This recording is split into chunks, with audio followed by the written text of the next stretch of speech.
Hello guys, welcome back to channel Sona Maniyan official. ഞാനിപ്പോൾ ഈ video ചെയ്യുന്നത് നമ്മുടെ ഉണ്ണിമൂന്തൻ്റെയും വിപിൻ്റെയും ഒരു പ്രശ്നം നടക്കുന്നുണ്ട്. അതിൻ്റെ ഇടയിൽ നമ്മുടെ യൂട്യൂബ് ചാനലായ സീക്രട്ട് ഏജൻറ്റ് കുറച്ച് അഭിപ്രായങ്ങൾ പറയുന്നുണ്ട്. നിങ്ങൾ കേട്ടിട്ടുണ്ടാവും, പക്ഷെ എനിക്ക് അതിൽ പറയുന്നതിൽ കുറച്ച് മനസ്സിലായ കാര്യം ഞാൻ പറഞ്ഞുതരാം.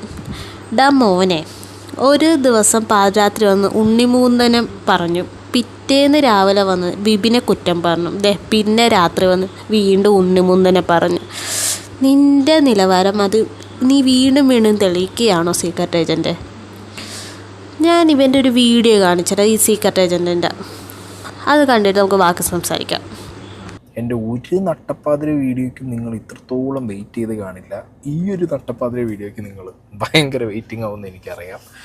ബിക്കോസ് ദ ബ്രേക്കിംഗ് ന്യൂസ്, നമ്മുടെ ഉണ്ണി ബായ് ക്യാ ബായ് തും ക്യാ കർത്താ ഹെ ബായ് ഒരു ഹിറ്റ് കിട്ടി. കുഴപ്പമില്ലാത്ത രീതിയിൽ അടുത്തൊരു സിനിമ അങ്ങോട്ട് ഓടിയില്ല എന്ന് പറഞ്ഞു പോയി.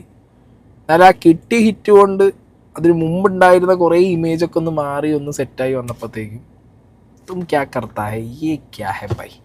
അതോടെ നിൽക്കട്ടെ, ഇനി എന്താ പറയുക, പറഞ്ഞു പോകൂടെ, അത്രത്തോളം നമുക്ക് ഉണ്ട് മനസ്സിനകത്തേ. കേട്ടില്ലേ? അതിലവൻ പറയുന്നു അവൻ്റെ മനസ്സിൽ പണ്ടത്തെ കാര്യങ്ങൾ കിടക്കുന്നുണ്ട്. അത് വെച്ചാണ് ഇവൻ വീണ്ടും വീണ്ടും ഈ സംസാരിക്കുന്നത്, ഈ ഉണ്ണിമൂന്തനെ വലിച്ചിടുന്നത്. ചിലപ്പോൾ ഇവൻ്റെ കാര്യത്തിലാണ് ഇങ്ങനെ സംഭവിച്ചത്. ഇവൻ എന്തായിരിക്കും ചെയ്യുന്നത്? അത് തന്നെയായിരിക്കും ചിലപ്പോൾ ഉണ്ണിമൂന്തനൊക്കെ ചെയ്തിരിക്കുന്നത്. നമുക്ക് സത്യം എന്താണെന്ന് അറിയത്തില്ല. സത്യം അറിഞ്ഞിട്ട് സംസാരിക്കുന്നതായിരിക്കും നല്ലത്. അല്ലാതെ നമ്മൾ ഈ ഒരെണ്ണം കേട്ട് അവിടെ വന്നിട്ട് ഇപ്പുറത്ത് വന്ന് കുറ്റം പറഞ്ഞ് ഈ പരിപാടി നിർത്തിക്കൂടെ സീക്രട്ട് ഏജൻറ്റ്?